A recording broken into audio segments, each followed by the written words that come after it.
Hi, good day. I'm John Russell, owner of the Business Source. I'm here with my good friend and videographer, Jared Whitman.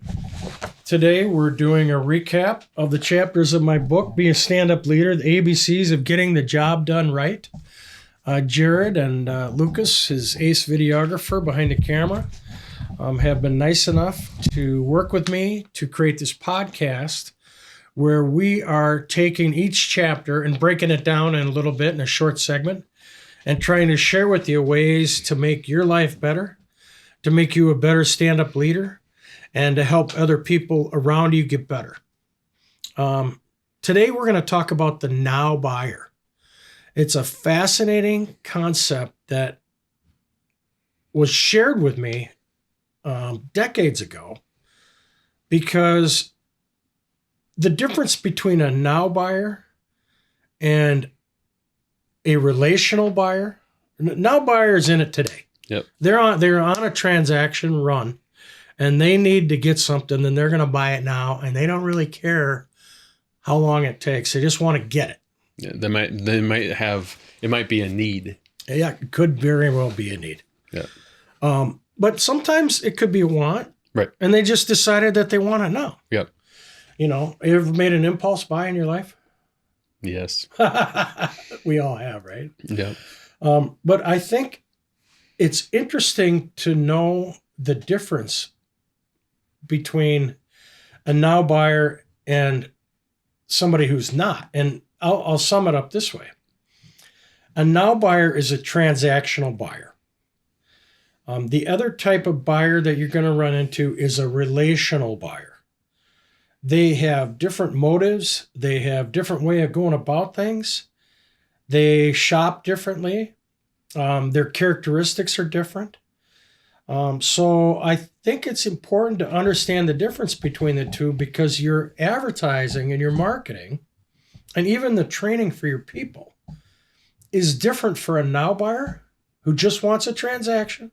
I don't want to be friends, versus a relational buyer who is not really in a hurry, but wants to be friends, values the relationship more than the deal, Yeah.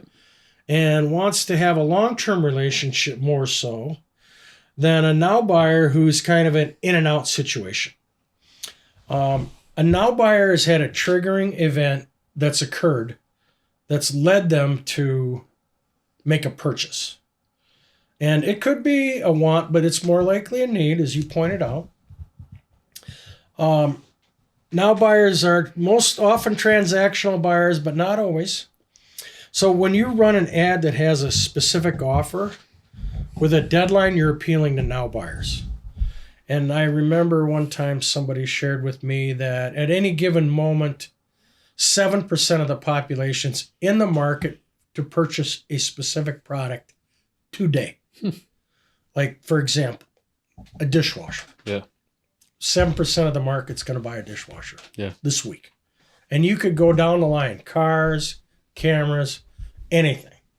Okay, so you have to consider the medium that's carrying your message in terms of, are you running branding campaigns or are you running specific offer campaigns?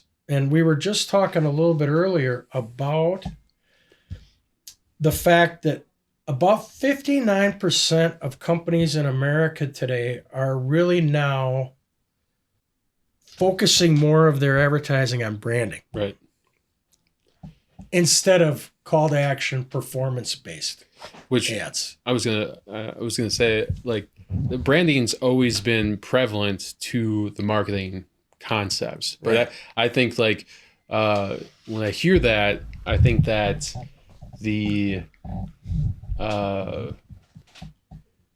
buyers out there are so fatigued with the need to always be be advertised to. Oh yeah. Now they're focusing on branding. That's the marketing side of things. Right. Softer sell. Yeah, softer sell, building that relationship. Storytelling. Storytelling. You're always going to have that now buyer. Right. And I think like Google advertising is one tactic that's really That's good. a now buyer vehicle. Capturing. It's like a necessary evil. You have to sink money into that. Right. To be able to capture that. Is that the new newspaper? Oh, maybe. I'm just asking. Hopefully one day. On the Google search engine results page, when you go to search for an item, you're going to get a list. Yeah, and you got to choose. Yeah, the top 6 items are going to be sponsored, and then everything else is. So that really hits the nail on the head of this subject, which is all the branding ads that you do, all the bonding commercials that you run, all the storytelling that you do in your ads are all leading that now buyer to a place so that when that triggering events occur and they become a now buyer, they're like, oh, I'm going to go with Whitman Media. Yeah. Well, what made you think of that? I just know who they are. I feel best about them. Yeah. They really sound like a good company. I like that guy, Jared. Yeah. He's nice. So here's what you have. All these little branding ads along the way. I call it consistency. Oh, yeah. I'm going to stay with the audience because I don't know when a triggering event is going to occur. Yep. And in the home services business, it could be 10 years between furnaces. Yep. And so how do you stay in touch with a customer for 10 years? You plant those seeds through branding, top of mind awareness. Slow and steady. The long game. Right. Consistency, frequency, Marathon reach. is the strategy. Yeah, just making sure that you're keeping your brand, building that relationship with the customer so that when they need your service or product, they go to you instead of being like 90% of the consumers out there that don't know the brand that they're going to work with when they go to search for something online. Right. The proof is if you look at your Google Analytics, when people go straight to your website, they've been branded to very well. Yep. They already know I'm going with John at the Business Source because he's the guy that's been helping me understand who he is, what he stands for, what his values are, what his purpose is. Yep. And if you write about what you care about, the other thing that I learned today, kind of a side point, is why you do what you do and what that process looks like. Yeah. It's a different thought process. It was intriguing. Yeah. That hit me this morning. I'm like, okay, I need to go back and look at my own content and write down why I do what I do. Yeah. And write down the process in terms of how I started and how I got here to where I am today. Yeah. Because I'm an advocate for small and medium-sized companies. Yep. My life's whole dedicated towards helping them do better with their advertising, sales, and marketing. Yep. Don't waste your money. Don't throw it away. It shouldn't be a risk. It should be a calculated strategy. And I'm risk averse. So the reality is we should be able to put a plan in play that's going to get you the results you want. Yeah. So that you are successful and your advertising's working for you. Yeah. So if they're not a now buyer and they're not in the market today, they'll likely be influenced by a branding ad that they see or hear today. So I want people to be aware that you have to know how to work with a now buyer. They're different. Yep. They don't necessarily want to be your best buddy. Right.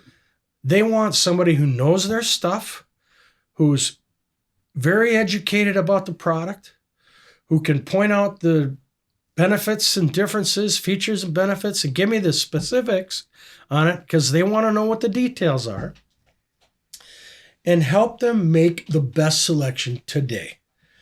Now buyers are more interested in the transaction and the lowest price, which is one of the reasons why most of my clients are always interested in developing strategies that are more attractive to relational buyers because they're willing to invest a little bit more money in a premium product, premium relationship.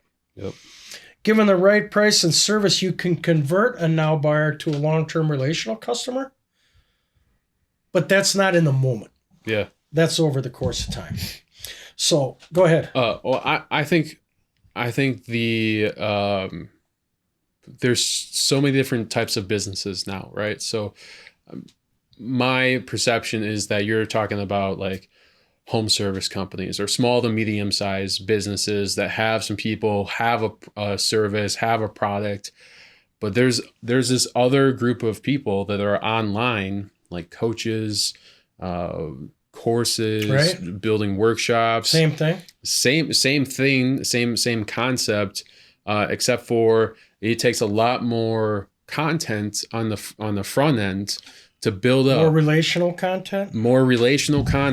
You're building the value over time, over a consistency, right, to create a subscriber base, building a relationship with the audience, and then at some point you're going to offer a product or a service or a course or a workshop or a workbook or something for a certain amount of money, right. And then now that you've built up this archive or library of this valuable content, right, and you've created a connection to the audience, your potential customers, now they might be in that cultivation.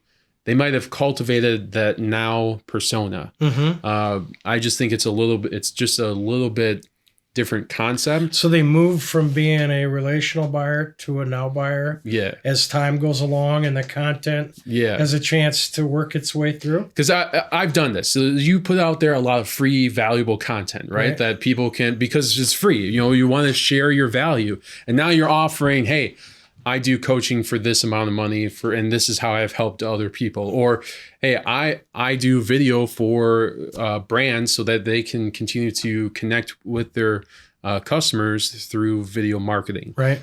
So now I'm offering this thing here, but I've shared all these points, not in any specific order, right, of what I've done, and that's allowing people to connect to my brand and the value I have. But now I have this course that it has everything listed in chronological order, and there's workbooks and there's PDFs that you can work through, and maybe it shaves off a year or two of time, right, from someone that wants to get to where they are to where they want to be. Right. And that creates that now buyer. Okay. Right. So we've shared all this information about your book on how to be a stand-up leader. We've shared it from both of our perspectives. Right. It's a lot of valuable information. Right. We've talked about putting a course together. Right. So now it's like doing a deep dive in specific topics on these areas and breaking it down into super valuable, super not diluted, but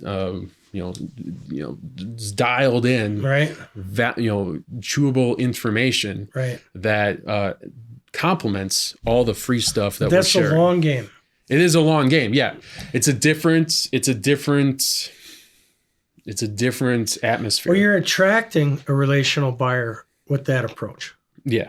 Because the now buyer doesn't want to sit through months of information being exchanged. That's yes. But I think it's like you're building up.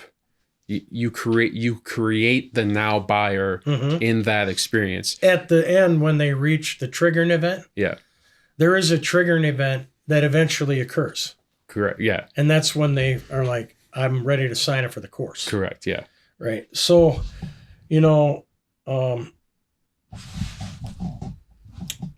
understanding a now buyer is more interested in your help to solve their problem right now than they're interested in a long-term relationship. That's just the difference when it comes down to how you handle those situations.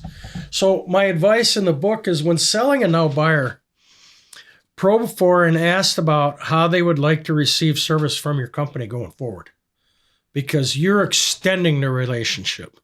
There may be a transaction here, but if you ask the consumer, ask the now buyer, how they would like to be followed up with, they'll tell you, I don't want you to follow up with me at all Yeah. because this transaction's over. Right.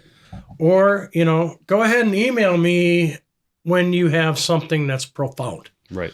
Or a special offer. Yeah. Because I might want to take advantage of it today. Right.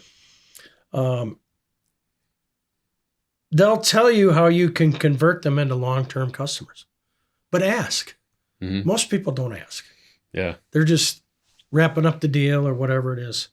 So now buyers are good customers, but they're not necessarily interested in a long-term relationship with your company. They're good for a transaction. The messaging in your advertising going out to a now buyer is different than a branding ad that works towards a long-term relational opportunity. Right. That is going to lead to a now buyer in the future. Right. So you got to be planting those seeds in advance.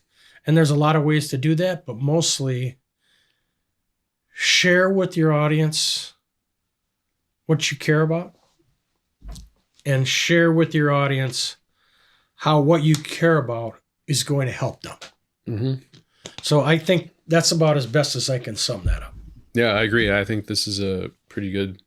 What's really cool is like you have a perspective in a book based on a certain perception, and Right. then I take a look at it and I think, oh, he's talking about this, and then I read a little bit further and it's something completely different, and then we have a conversation about it, and we go over here and then over here and over here, Right. but it's all connected. Not a straight line. And that's that's what business owning is like. It's nothing is a straight. Life isn't even a straight line. It's all this crazy stuff. But Right. eventually, you get down to the meat and potatoes. You get to the final thing. Yeah. You want to be able to receive both now buyers and which are transactional, Right. and long-term buyers, which are relational. Yep.